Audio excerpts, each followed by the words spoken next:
Si on te demandait, présente-toi, mais tu n'as absolument pas le droit de parler de ton métier, de ton salaire, de ton statut social ou de ce que tu possèdes, tu dirais quoi? Est-ce que tu saurais répondre? Parce qu'en fait, on passe une bonne partie de notre vie à nous présenter parce que nous faisons. Je suis chef d'entreprise, je suis infirmière, je suis retraitée, je suis maman au foyer, je suis commerciale, je suis assistante, etc., etc. Mais ça, en fait, ce sont des rôles. C'est pas forcément qui nous sommes. Et surtout, ce n'est pas forcément qui nous voulons devenir. Alors, je vais te proposer quelque chose. Dans les commentaires, écris-moi simplement qui tu es quand tu retires ton métier. Un seul mot, une valeur, une passion, quelque chose qui te définit vraiment. Je veux voir qui est avec moi aujourd'hui en fait, ou qui est avec moi en replay d'ailleurs. Hein. Je te préviens, aujourd'hui, je ne vais pas te faire une présentation commerciale, je ne vais pas te parler du boulot, je vais te parler de moi. Mais surtout, j'aimerais qu'en m'écoutant, tu commences à réfléchir à toi. Alors, pour celles et ceux qui ne me connaissent pas encore, moi c'est Sylviane, j'ai 57 ans,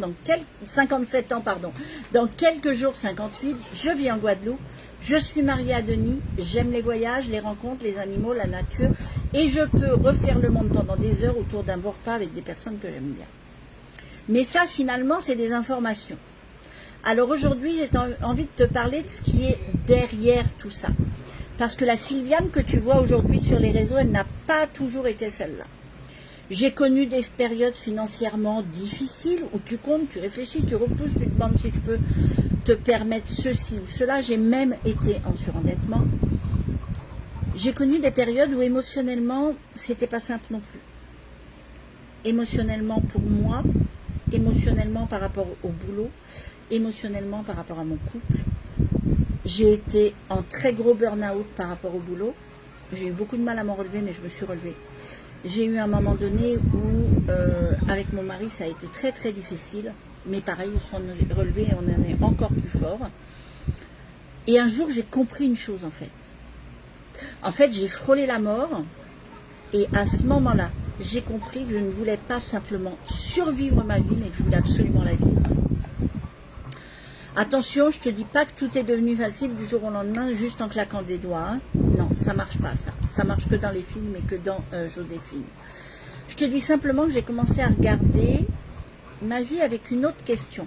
Pas avec celle, qu'est-ce que je peux faire avec ce que j'ai, mais avec celle, qu'est-ce que je veux construire maintenant. Ce qui me fait vibrer aujourd'hui, c'est pas simplement voyager. Le voyage, j'adore, hein, tu le sais, j'adore, ça fait partie de moi. Mais ce que j'aime réellement, c'est ce qu'il y a derrière le voyage et la liberté qu'il représente. La possibilité de découvrir, de rencontrer, de sortir de son environnement habituel, de se rendre compte que le monde est beaucoup plus grand que nos problèmes quotidiens. Donc tu le sais, j'habite en Guadeloupe depuis 2023 et tu sais ce que cette vie m'a appris, c'est que parfois ce qu'on appelle confort n'est qu'une cage joliment décorée. Parce qu'en effet, on peut avoir une maison, une voiture, un travail, une routine et pourtant se réveiller le matin en disant « c'est donc ça ma vie pour les prochaines années ?» C'était ce que moi je vivais avant de faire le choix d'aller dans le lieu où j'avais décidé d'être. Avant de faire le choix d'aller vivre dans ces Caraïbes, dans mon petit paradis sur terre, comme je l'appelle. Tiens d'ailleurs, j'ai une question à toi. Est-ce que cette question, c'est donc ça ma vie pour les 20 prochaines années, t'est déjà passée par la tête? Si oui, mets-moi simplement moi dans les commentaires. Je veux juste être sûre que je ne suis pas toute seule à avoir ce genre de truc. Bon, avec les années, mes valeurs ont évolué, énormément évolué, et il y a des choses qui sont devenues complètement non négociables. La première valeur qui est importante pour moi, et tu le sais, parce que je t'en parle régulièrement, c'est la liberté. Mais pas la liberté Instagram, pas la liberté de moi en photo avec un cocktail au bord de la piscine en me disant « regarde comme je suis libre ». Non, parce que ça, c'est pas la vraie liberté. La vraie liberté, elle a un prix. Elle demande de la discipline, elle demande de la responsabilité, elle demande des choix, parfois et souvent des renoncements, et surtout beaucoup de travail en amont. La deuxième des valeurs qui me tiennent vraiment à cœur, et ça aussi tu le sais, c'est l'authenticité. Je refuse de devenir quelqu'un que je ne suis pas, pour convaincre quelqu'un ou pour... voilà. Je préfère perdre une personne parce que je suis moi-même, que gagner 10 personnes en jouant un personnage. Je l'ai fait pendant trop longtemps. Le regard des autres était tellement important que je n'étais pas celle que je devais être. J'ai vécu pendant 14 ans avec quelqu'un qui avait décidé d'avoir une poupée qui a été représentée comme ci, comme ça, et je ne faisais que ça. À aucun moment donné, je pouvais être moi-même. Et ça, c'est terminé. La troisième valeur qui est aussi très très importante, c'est le réalisme. Parce que je ne crois pas au miracle, je ne crois pas au deviens riche demain, je ne crois pas à la réussite sans travail, et je ne veux surtout pas vendre ça aux autres. Et bien sûr, la quatrième qui est très très importante pour moi et qui a toujours pris énormément de place dans ma vie, c'est transmettre. Aider quelqu'un à comprendre qu'il n'est pas condamné à reproduire exactement les mêmes 10 prochaines années que les années précédentes, ça me passionne. Avec l'âge, il y a un truc qui est devenu aussi hyper intéressant. C'est pas seulement qu'on sait mieux ce qu'on veut, parce que non, il y a toujours des trucs où on ne sait pas exactement. Mais c'est surtout qu'on sait exactement ce qu'on veut plus. Moi, je ne veux plus perdre mon temps avec des personnes qui se plaignent et refusent toute remise en question. Je ne veux plus perdre mon temps à courir après les gens qui ne veulent pas vraiment changer. Je ne veux plus faire croire que tout est facile ou vendre du rêve. Je ne veux pas convaincre quelqu'un qui n'est pas prêt. Je ne veux pas vivre pour répondre aux attentes des autres. Et je ne veux plus attendre le bon moment. Et ça, je pense qu'au fur et à mesure du temps, c'est vraiment une leçon. Coucou Magdalena, c'est vraiment une leçon que j'ai apprise parce que le bon moment n'arrive jamais. À un moment donné, si tu veux le bon moment, il faut que tu le crées. Quand j'étais plus jeune, comme tout le monde, hein, je pensais qu'il fallait attendre. Attendre d'avoir plus d'argent. Attendre d'avoir plus de temps. Attendre que les enfants grandissent, que le contexte soit meilleur, d'être plus sûr, d'avoir plus confiance en moi. Attendre. Et après avoir frôlé la mort, eh bien, je peux te dire qu'aujourd'hui, je pense exactement l'inverse. Parce que rien ne vient avant l'action. Même très souvent, le bon moment, il arrive après. Et je vais te dire quelque chose de peut-être un peu brutal. Si tu as aujourd'hui 30, 40, 50, 60 ans, tu n'as pas besoin qu'on te dise « tu as encore le temps ». Parce que non, tu n'as pas le temps. Tu as besoin qu'on te dise combien de temps comptes-tu encore attendre avant de t'occuper de toi. Parce que lui, le temps, il négocie pas, hein, il passe. Que tu décides ou non, il passe. Que tu changes ou non, il passe. Que tu te formes ou non, il passe. Que tu construises quelque chose ou non, il passe. Et dans 5 ans, bah, tu auras 50 plus. Et la vraie question, c'est où tu seras.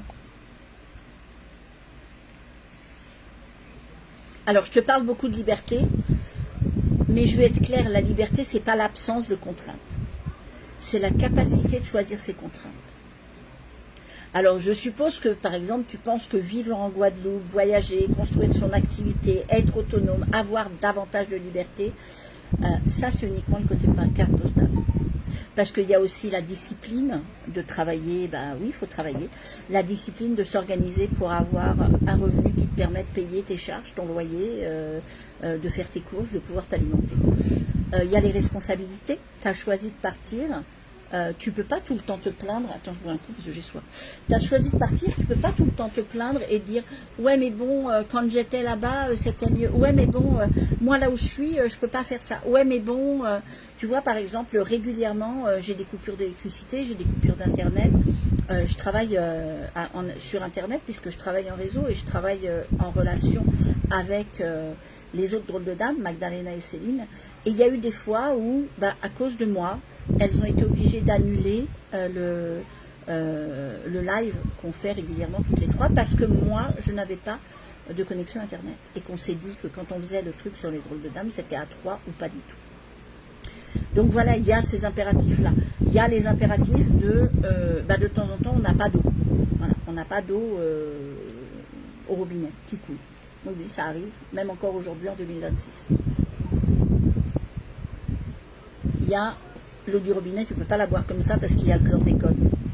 Il y a des bactéries. Donc tu es obligé de dépenser des sous pour acheter de l'eau minérale. Bref, il y a des contraintes. En plus de ça, bien entendu, moi je suis indépendante, j'ai fait le choix d'être indépendante. Il y a aussi des périodes de doute. Il y a des moments où tu te dis, punaise, est-ce que j'ai fait le bon choix? Punaise, est-ce que mon choix est viable? Punaise, est-ce que aujourd'hui je vais avoir assez pour finir le mois? Est-ce que cette semaine ça va être ok? Est-ce que voilà. Et puis il y a les journées, comme tout le monde, comme tu es salarié. Ouais, d'accord, pas à cause. Il y a des journées comme quand tu es salarié, où tu n'as pas envie. Et puis, tu as des décisions qui sont difficiles à prendre. Des risques, des remises en question. Bref, la liberté, c'est pas l'anarchie. C'est plein de choses. Mais par contre, ce que je préfère aujourd'hui, c'est avoir les contraintes d'une vie que j'ai choisie, plutôt que les contraintes d'une vie que je subis.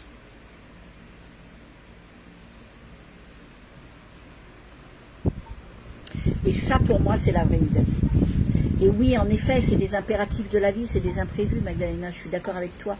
Et il y a des moments où d'autres endroits aussi, il y a des pannes d'électricité ou des pannes d'Internet. Mais après, vivant sur une île, ayant une vie insulaire, il y a des choses qui sont comment? Qui sont dues à la vie insulaire et avec lesquelles il faut faire avec lesquelles c'est un choix. On a décidé de venir vivre sur une île avec ses avantages et ses inconvénients. Il y a des jours il y a des semaines où les barges n'arrivent pas, donc dans les rayons des commerçants, tu n'as pas forcément ce que tu veux. Et c'est pas grave, même si tu as fait ton menu pour la semaine, tu l'adaptes parce que tu n'as pas le choix. Mais ça, c'est ça la liberté, et c'est ça prendre ses responsabilités, et c'est ça, en tout cas pour moi, la liberté que je cherchais. Alors bien sûr, elle est encore plus grande que ça, ma liberté, parce que aujourd'hui, je suis en Guadeloupe. C'est clair que demain, en fonction de comment je vais faire évoluer mon activité, en fonction de comment je vais faire évoluer ma vie, je ne serai peut-être pas en Guadeloupe, peut-être que je serai sur la mer, peut-être que je serai aux Bahamas, à un autre endroit dans les Caraïbes, ou peut-être que je serai carrément ailleurs. Et là aussi, il y aura des contraintes. Si par exemple, je décide de partir en mer et de partir sur un voilier, il y aura des contraintes, même si on installe par exemple Starlink, il y aura des contraintes d'Internet, il y aura des contraintes parce qu'on est dans un moment donné où il faut qu'on soit à deux pour faire les manœuvres et qu'il ne peut pas y en avoir un qui est sur Internet et l'autre qui est en train de piloter le bateau. Non, il faut être à deux. Il y a des moments où il faut baisser les voiles, il faut monter les voiles, il faut être à la barre, voilà. Donc ça aussi c'est des contraintes, mais c'est des contraintes choisies, c'est un choix de vie.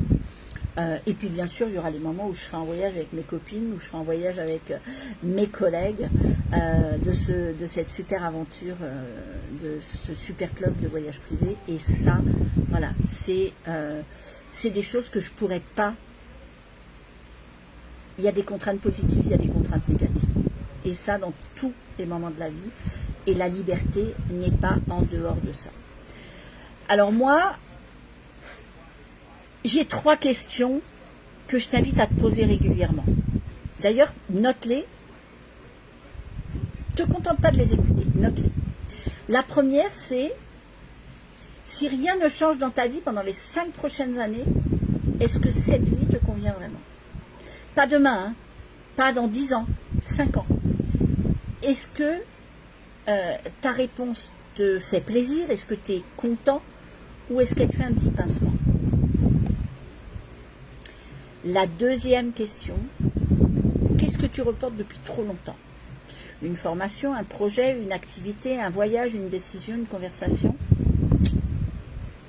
Et la troisième, quelle petite décision pourrais-tu prendre aujourd'hui qui te rapprocherait de la personne qui rapprocherait la personne que tu es à la personne que tu veux devenir? Alors, pas besoin de révolutionner ta vie, mais arrête de sous-estimer la puissance d'une décision suivie d'actions répétées. Maintenant, j'ai envie de te poser une autre question. Pas une question business, hein, une vraie question. Si tu pouvais changer une seule chose dans ta vie aujourd'hui, ce serait quoi? Écris-le en commentaire. Je prendrai le temps de lire toutes les questions et de vous répondre. Ou là, en live, ou en replay.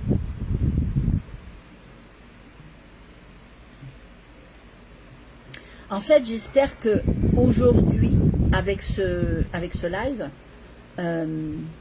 tu vas peut-être comprendre pourquoi je fais ce que je fais aujourd'hui. Je ne cherche pas simplement des personnes qui veulent faire un business.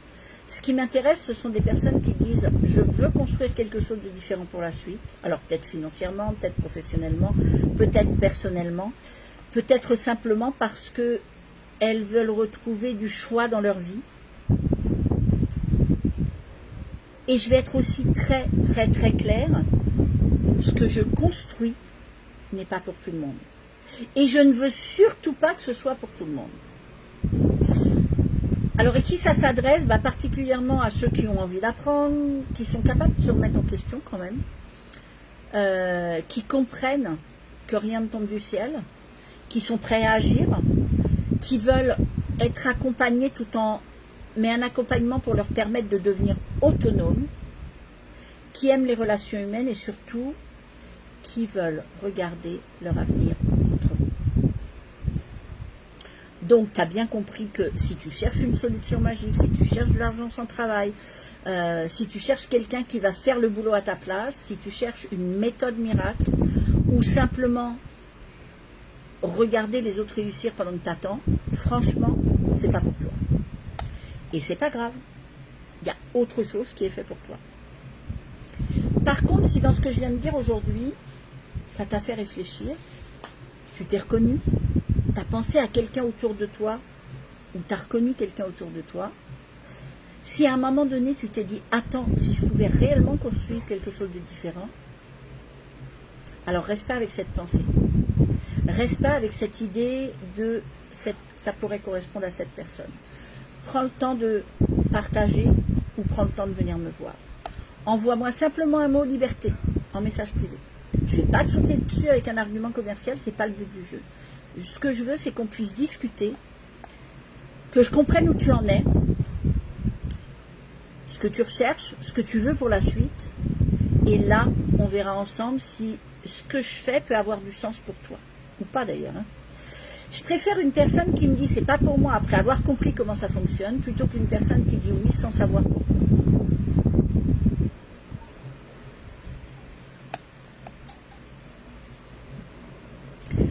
C'est vrai que je ne sais pas où tu en es aujourd'hui. Peut-être que tu es parfaitement heureux ou heureuse là où tu es. Et si c'est le cas, sincèrement, tant mieux. Mais peut-être qu'une petite voix au fond de toi, et depuis plusieurs moments, enfin depuis quelques temps, depuis longtemps, te dit je peux faire autre chose. Je peux vivre autrement. Je peux arrêter d'attendre. Je peux construire quelque chose pour la suite. Alors, si c'est le cas, écoute-la. Parce qu'elle ne te demande pas de changer tout dans ta vie du jour au lendemain. Elle te demande simplement d'oser ouvrir une porte. Moi, je ne sais pas exactement à quoi ressemble mon avenir, mais je sais une chose. Je refuse de le laisser décider à ma place. Et si ce que je partage peut permettre à quelqu'un de regarder son propre avenir différemment, alors ce live aura servi à quelque chose. Mon but n'est pas de te vendre quoi que ce soit ou de te convaincre à faire quoi que ce soit. Je veux juste montrer une autre façon de construire sa liberté. Sur ce, très belle soirée, matinée, après-midi, et je te dis à très très bientôt.